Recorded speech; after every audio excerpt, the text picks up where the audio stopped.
কাঁকরোলের পুর বানানোর জন্য প্রথমে কাঁকরোলগুলোকে হাফ করে কেটে তারপর সেদ্ধ করে ভিতরে সব জিনিসগুলো বের করে নিলাম।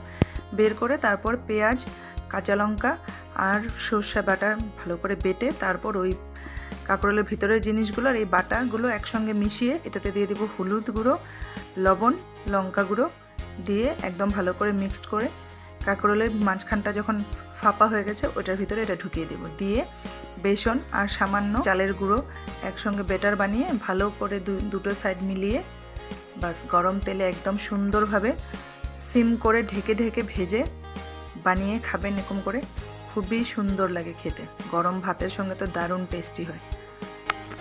রেসিপিটা যদি ভালো লাগে তাহলে প্লিজ একটা লাইক করে দেবেন।